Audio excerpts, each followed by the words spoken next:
Hello, my name is Russell Meyers, independent for U.S. President for 2024. Alexander has asked me to respond to a few questions that he wrote to me, and so I'm going to jump right into responding to these questions. The first question is, in your opinion, where is the world heading now, and is World War III possible with the use of nuclear weapons? In my opinion, right now, we are in a period of transition in many ways, not just on international affairs, on domestic affairs as well. Workers are rising up to try and regain power, at the domestic level in many countries, in many ways. And as far as nuclear weapons are concerned, no, I don't believe. I'm recording this on September 27th. And until a few days ago, I would have said that the risk of nuclear weapons being used was extremely high. And the doomsday clock is the closest to midnight that it has ever been for the last year or more because of all of these risks. But Vladimir Putin's clarification on the Russian stance on the use of nuclear weapons, I think, reduced the risk of nuclear weapons being used significantly. Right now, I think that we are going to continue to see an increase in international tensions between the West and the global South, including Russia, China, India, Iran, North Korea, South Africa, Africa in general, South America. All of these are considered the global South. We see massive changes that are occurring right now, and as I said, the balance of power is shifting. The global South is becoming a more cohesive, and they include most of the world's population and most of the world's commodities. The global South is mostly productive. They produce commodities, food, fuel, etc., while the West is consumptive, relying very heavily on imports, and cannot function without the imports from the global South. No matter what anybody tells you, this interaction is absolutely necessary. So while we are going to see an increase in international tensions, eventually we are going to reach, and I don't think it's that far off, a period of détente in many ways, not only militaristically, but also on trade. This is going to have to come to a point of cooperation. We're not going to have a choice. So we're in a tough period, very stressful period right now. But I do believe that we're going to come through it and enter a better world. It doesn't matter who the warmongers are, they're going to have to back off because there's not going to be a choice. All right. Question number 2. What do you think is the best way to end the conflict in Ukraine and Palestine? And are these conflicts capable of leading to the outbreak of World War III? All right. let me take these separately. I do not believe that either one is going to result in World War III. No. So let me say that right out. Up until late 23, early 24, I would have said that the conflict in Ukraine could have resulted in World War III. It was a distinct possibility, but that is declining. Luckily, NATO has had at least the sense to not become directly involved. They have been indirectly involved and covertly directly involved, but not overtly. So, as long as NATO does not become involved in this conflict, no, it will not result in World War III. If NATO decides that they're going to get involved, then yes, that will result in World War III. But the West has effectively disarmed themselves.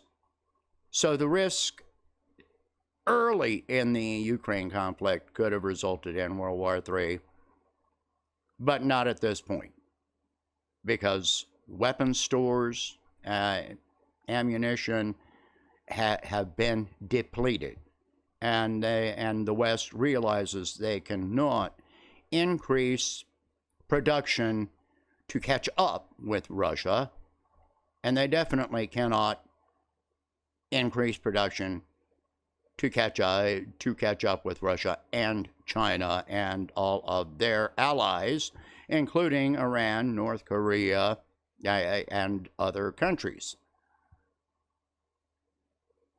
Because all of these, if NATO actually attacks Russia, Russia and China have a mutual defense clause. They have a mutual defense agreement that if one is attacked, both will respond. And then you will draw in these other countries.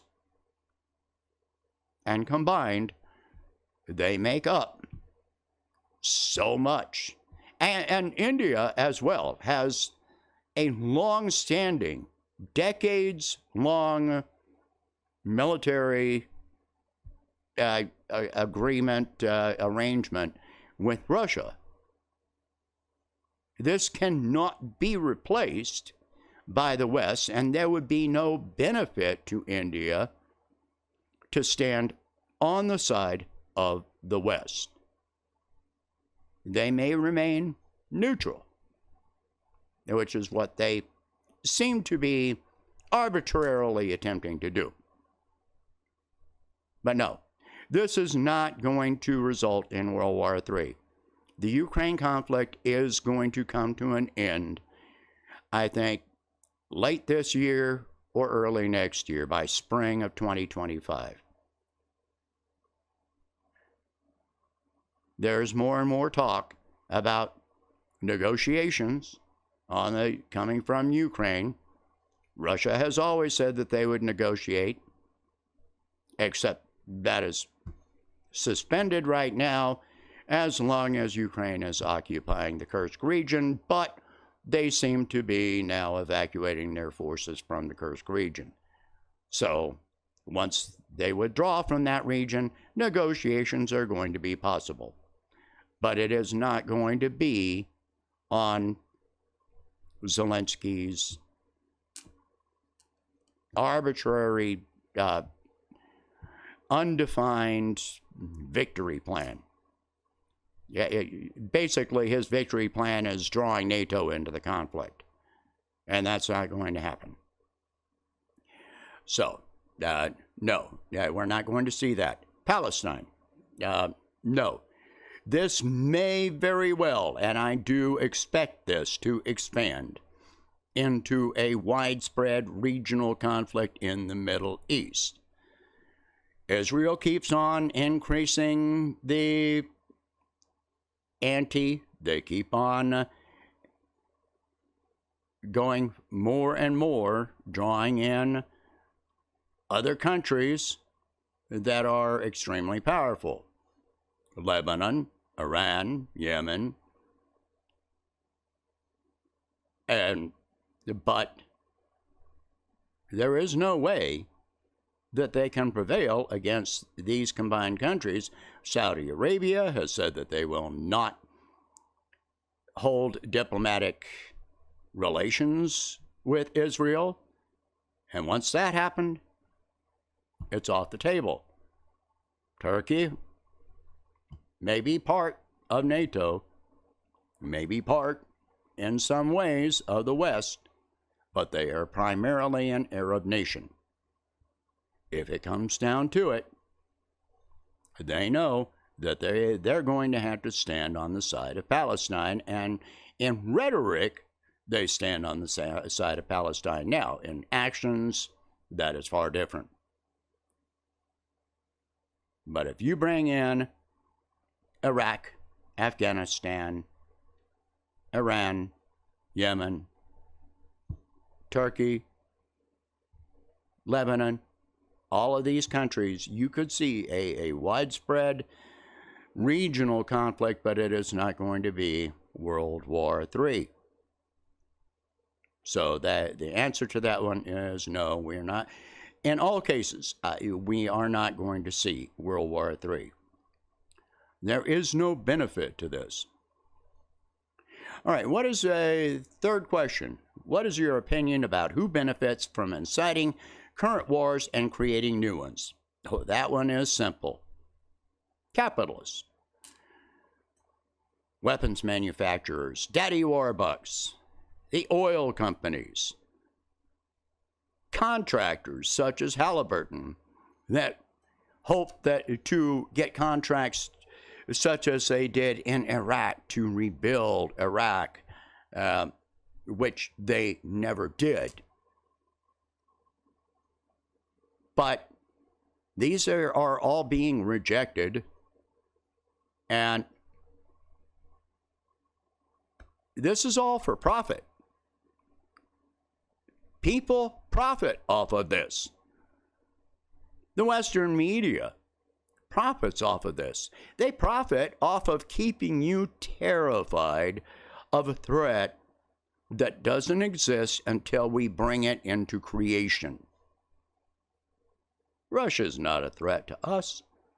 China's not a military threat to us or their neighbors.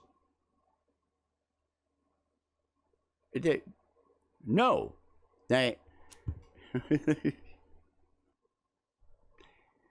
In the United States, the biggest contributors to the two major parties are the weapons contractors. They have more lobbyists in Washington than anyone else does. And how do they make these contributions? How do they advertise on media? You can actually see advertising from Boeing, Northrop, etc., Raytheon. How do they pay for that? They're using your tax dollars that get paid out in contracts to their country, to their companies. They get the massive donations and lobbying to elected officials or candidates. The candidates, in turn, tell you they're going to keep you safe. How are they going to keep you safe? By spending more money on defense. In other words, giving the weapons contractors more money. So the weapons contractors turn around and donate more money to campaigns and lobby more for more contracts, for more money. This is how this works. So how can you, and by increasing tensions, by increasing conflicts, they decrease your safety. They give you something, they cause things for you to be afraid of. The best thing we can do is stop being chronically afraid, just terrified. The media sells you on war. Why? For more views, for more clicks, for more eyeballs on you watching them, so you become addicted to this fear. Turn it off. Turn it off. Stop paying attention to them. This leads into question number 4. What is important to do for humanity to develop in harmony and without wars? Well, starting with wars. One of the best things that we can do is to nationalize the defense industry. War, defense, weapons, all of this is always an expense to the citizen. It keeps on increasing the national debt. But someone is profiting off of this, as I said. Remove the profit motive. Keep the expense, but remove the profit motive. Nobody's becoming giant billionaires. Nobody's making dividends off of defense stocks. How rabid are they going to be about promoting the next war if they're not making a profit off of it? That would be the first thing. Otherwise, diplomacy. We have to engage in diplomacy, which means we cannot refuse to talk to our adversaries, anyone that disagrees with us. We cannot demonize everything, Russia, China, Iran, all of these countries. We have to listen to their concerns because they have very valid, rational concerns. Stop all the sanctions. Open up actual free trade between countries. We need to engage in cooperation. We already engage in cooperation, but we don't recognize it as such. Most of American industries, especially in the tech sector, cannot function without imports from China. If the Russian oil industry were to collapse, the cost of energy globally would increase exponentially. Even if we're not buying directly from Russia, other countries are. If you remove that, then there's going to be a smaller pool for countries to choose from. Everybody is going to be fighting over a smaller pool of resources, which means higher prices. And by the way, the law of supply and demand is a myth. If there's less of a supply, that's what it means. It means there's less of a supply. It doesn't mean that that supply is more expensive. That is price gouging. That is people taking advantage of there being less. So you can try these shortages. You can try these conflicts, which cause shortages. We've got to stop this. Can you imagine the things that we could do if we stop fighting, stop using all our resources toward war, and started cooperating? If the United States and China combined our forces on technology, the advances we could make are astronomical. They are infinite, unlimited. But as long as it still keeps on going for people to try and gain power, hegemony, profit over all else, we will never get there. But I do believe that we have reason for hope. I do believe that we are going to pass through this difficult time.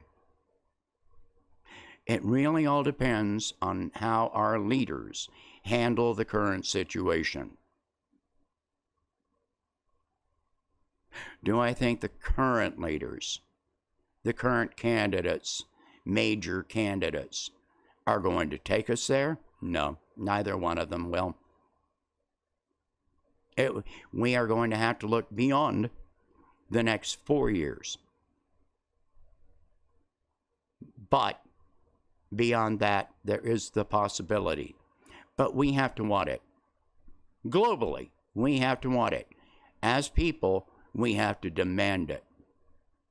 All right, so that is all of my answers to these questions. I hope this hasn't been too long-winded. So I thank you very much for listening. Please take a look at what I have to say on this, because we can get there. We're headed there if we want to get there. All right. Thank you again. Have a good day.